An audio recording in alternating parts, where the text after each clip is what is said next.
practical jokes. For the sake of differentiation, I'm Jake Duthie, bipolar, bilingual, bipedal. Yes! Oh, a triple threat, you might say. Before you ask, yes, NSYNC's 2000 banger Bye Bye Bye was written about me. No, it's a tough time to be bipolar right now. Like, I feel like the entire reputation of my condition rests solely on whatever the fuck Kanye West's been up to this week. Scary. No one man should have all that power. But I'm trying to be more open and honest about my condition because there's a lot of misconceptions out there. You know, like a lot of people have heard that Jimi Hendrix, Kurt Cobain, Amy Winehouse, they all had bipolar disorder. And these people assume the condition is just making great music. Oh, I hate that. I don't think it's fair that in order for people to take my mental illness seriously, I have to release a platinum album. It's a lot of pressure. I've got no musical talent whatsoever. If I release an album, it's not going platinum, it's going one of the weird obscure metals like tungsten or bismuth. Or cesium. You ever heard of the cesium album, sir? Well, they sound like shit, but I tell you what, chuck one of those bad boys in water, and the intense base metal reaction will go off with the force of 10 C mines. That's why you should never listen to one in the bar. But no, I think the thing that I struggle most with as a bipolar person is dating. Firstly, because I scare off like 80% of the people I date within 2 minutes. Maybe on a first date is not a good look. You don't need them to show up and you're like, oh, thank God you're finally here! You want to hear me talk about a podcast I heard this morning for 3 hours when I stared directly into your soul? Okay, get home safe.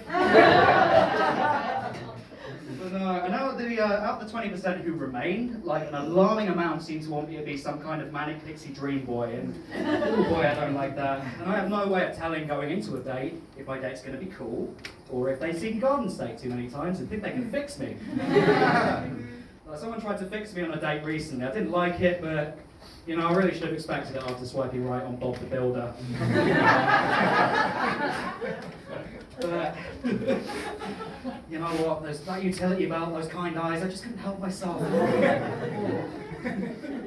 But no matter what the movies or Bob the Builder will tell you, love is not a substitute for proper treatment. Like, I'm on a complex mix of medications, I go to therapy every 2 weeks, and I've forgotten the next line, just bear with me for just a tickety-boo.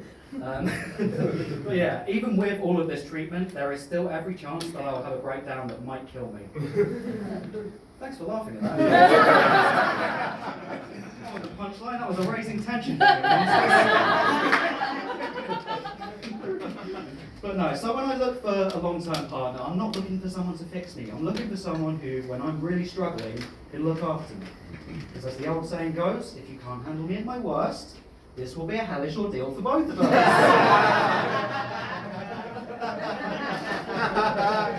But that's the thing, the problem is, people view it as a very glamorous thing, it's not. At my worst, things are difficult, it's frequently very embarrassing. I could give you an example. I once kicked off a nasty depressive episode as I boarded an 8-hour flight, right?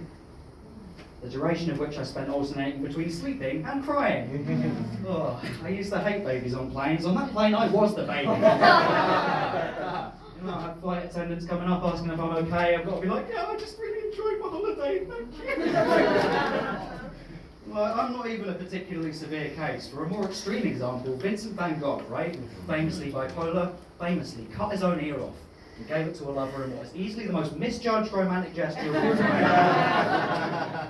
Oh shit, you don't like it, do you?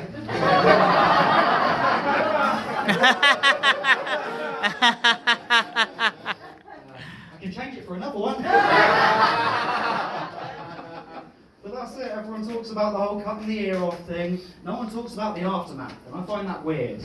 Because you know full well Vincent van Gogh woke up every day the rest of his life like, oh, for fuck's sake, Vince. In my dream I was wearing sunglasses. Now look at me.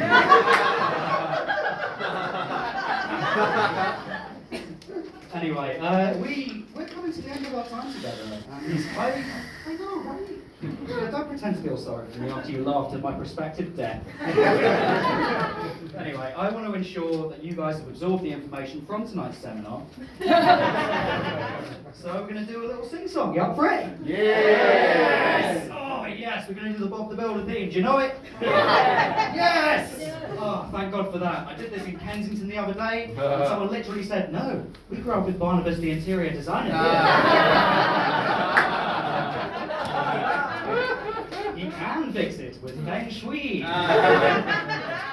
Anyway, you guys handle the Bob the Builders, I'll deal with the rest. You got that? Yeah. Nice, okay. 1, 2, 3, 4. Bob the Builder. Can he fix it? Bob the Builder. Not without mess. Anyway, you guys have been lovely, and this might sound crazy, but it ain't no lie. Bye bye bye!